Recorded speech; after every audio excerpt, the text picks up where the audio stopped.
छत्तीसगढ़ में सरकार बने महज 1 साल बीता है और उसके बाद जगह जगह धरना प्रदर्शन, विरोध और उनके लिए रणनीति तैयार करनी शुरू हो चुकी है।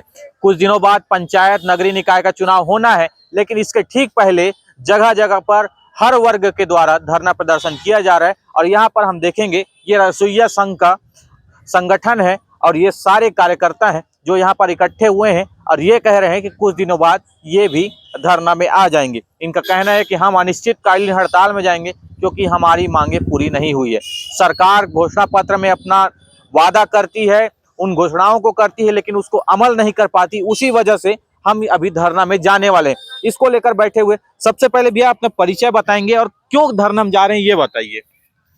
सर, मेरा नाम है रामराज कश्यप, छत्तीसगढ़ स्कूल मध्याह्न भोजन रसोइया संघ का प्रदेश अध्यक्ष हूँ। क्या है, देखो, हम लोग इस योजना में जुड़े हैं मध्याह्न भोजन से 2 अक्टूबर 1995 से। लगभग 26 साल तक खाना बनाते आ रहे हैं 15 रुपये की दर से लेकर आज हमको एक दिन का मजदूरी मात्र 60 रुपया मिलता है। तो ऐसे अब मार्केट में जाके देखो, टमाटर नहीं मिलता है, सब्जी नहीं मिलता है, मिल सकता है क्या 50-60 रुपया में। अब हम देखो दिन भर मेहनताना कर रहे हैं और सरकार के जो शासकीय स्कूल में, उसके बावजूद भी हमको सरकार अनदेखी कर रही है ना। हम जब जब भी उसको मांग करते हैं फिर भी हमारा मांग को अनसुनी किया जा रहा है।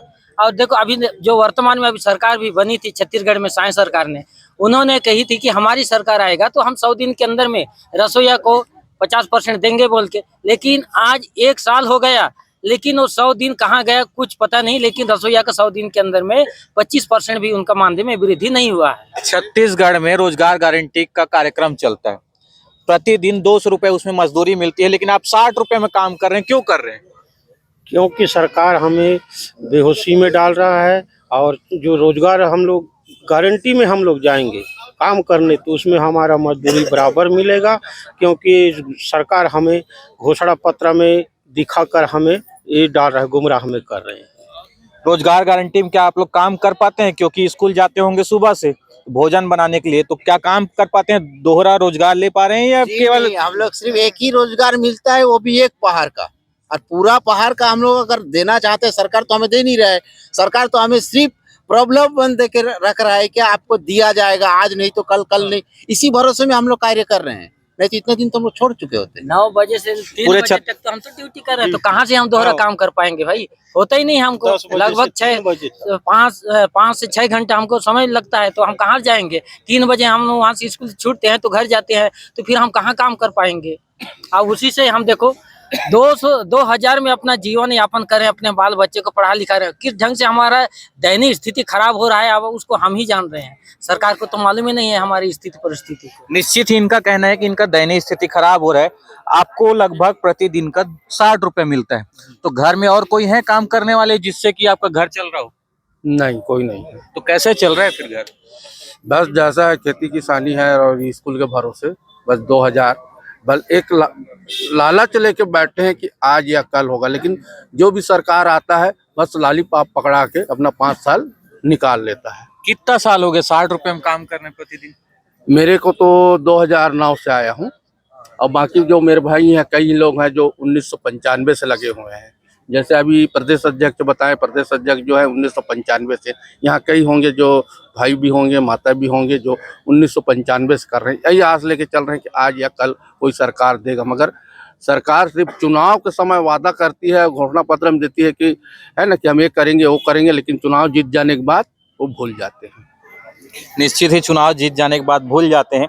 इधर आप देखेंगे ये महिलाओं का वर्ग है, इनसे हम पूछना चाहेंगे। सबसे पहले माता जी ये बताइए, अच्छा आप बताइए, बेरोजगारी का दिन है, लगातार महंगाई बढ़ रहा है, 60 रुपए महज एक दिन का मिलता है, क्या घर का खर्च चल पाएगा? सब्जी उपयोग में आएगा कि 1 रुपए चावल के भरोसे है? 1 रुपए चावल ही के भरोसे तो बैठा दिए है सरकार हम लोग को। सब्जी को देखो इतना बढ़ रहा है, 40 रुपए किलो टमाटर, 50 रुपए किलो टमाटर। दिन ब दिन तो टमाटर का रेट बढ़, जितना हम लोग का तो रोज ही नहीं होता, तो सब्जी का रेट है। तो एक दिन में हम लोग कहाँ से उतना सब्जी और कहाँ से अपने परिवार को चला पाएंगे? शासन को ध्यान देना चाहिए हम लोग के प्रति कि वाकई में रसोइया बहुत तकलीफ से गुजर रहे हैं, इनकी तरफ ध्यान देना चाहिए। काम तो दे दिए हैं पर वेतन नहीं दे रहे हैं, ना समय से वेतन नहीं मिलता है हम लोग को। कभी 2 महीने 3 महीने तक रोक के रख दिए रहते हैं। परिवार चलाना बहुत मुश्किल होता है हम लोग के लिए। निश्चित ही परिवार चलाना मुश्किल होता है, तो आप लोग कब तक काम करना चाह रहे हैं और क्या कभी काम छोड़ने के बारे में सोचते हैं या फिर कंटिन्यू इनकी सेवा में लगे रहेंगे? सोचते हैं सर, हम लोग ये सेवा है एक हम लोग के लिए, सेवा के भाव से ही हम लोग अब तक कर रहे हैं। छोड़ना चाहते हैं, फिर अगर हम छोड़ दे रहे हैं, कल के दिन कोई और लगेगा क्या? वो नहीं लड़ेगा, वो भी तो वही मांग के लिए लड़ेगा ना।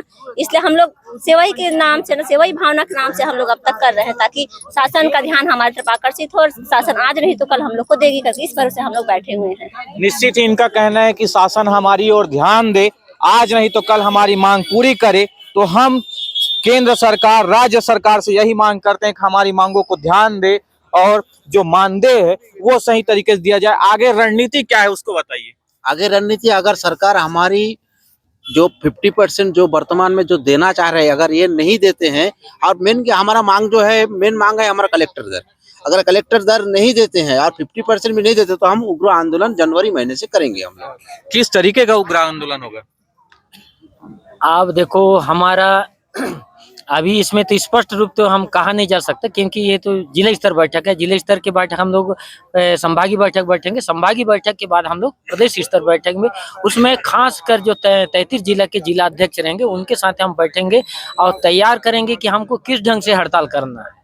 और रणनीति धीरे से तैयार होगी, लेकिन आप एक्चुअल मांग कितना है, कितना रुपए चाहिए आपको प्रतिदिन का? हमको कलेक्टर दर चाहिए, हम यही से संतुष्ट हैं।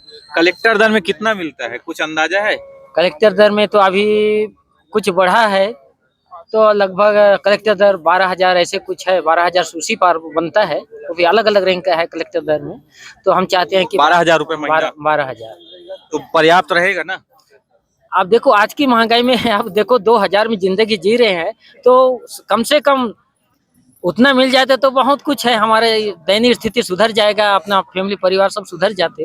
क्योंकि अगर हम बात करें रोजगार गारंटी की, तो सुबह 2 घंटा उसमें काम करना है, उसका 200 रुपए मिलता है। दिन भर आप दूसरा काम कर सकते हैं, उसका 300 मिलता है, तो 500 रुपए तो प्रतिदिन का हो गया।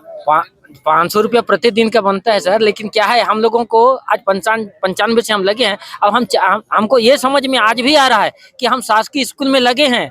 हर आदमी जैसे संविदा नियुक्ति में काम कर रहे हैं, तो आज संविदा के काम करते करते आज रेगुलर कर्मचारी बने, वैसे ही हमको एक उम्मीद है कि आज भी हम सरकारी स्कूल में काम कर रहे हैं तो हमको भी कल शासकीय दर्जा हमको मिलेगा। आज नहीं तो आने वाला हमारी पीढ़ी के लिए, ऐसे सोच के हम लोग काम कर रहे हैं। नहीं तो आज 2000 में हमारा जिंदगी थोड़ी गुजार सकते, उसमें क्या है, आज चलते फिरते आदमी 100-200 रुपया रोजी कमा सकता है। आज तो गांव में आज धान कटाई के लिए 300 रुपया रोजी देने से भी आज लेबर नहीं मिलते हैं, तो आज कहाँ से वो 2000 में हम अपने जिंदगी जी। वही कह रहा हूँ, एक मजदूर का लगभग महीना का आका जाए तो 15,000 से ऊपर है। आप 12,000 में संतुष्ट रहेंगे ना? 12,000 में संतुष्ट नहीं है, लेकिन कलेक्टर दर 3 प्रकार की है, तो उसमें फर्स्ट रैंक है, दूसरी रैंक है, तीसरी रैंक है। तो हम एक मिनिमम सोच मतलब चाहते हैं सरकार से कम मिनिमम हमको 12,000 दिया जाए। ये है रसोइया संघ के कार्यकर्ता, जिनका कहना है कि कम से कम 12,000 रुपए महीना वेतन दिया जाए, जिसके आधार पर हम काम करने को तैयार हैं। यदि उतना भी नहीं दिया जाता है तो इसके बाद हम अनिश्चितकालीन हड़ताल पर जनवरी माह से चले जाएंगे, जिसकी पूरी जिम्मेदारी शासन प्रशासन की होगी। और किस तरीके से मध्याह्न भोजन बच्चों को खिलाया जाएगा ये वो जाने। मौसम साहू, बस्तर नेटवर्क, कांकेर।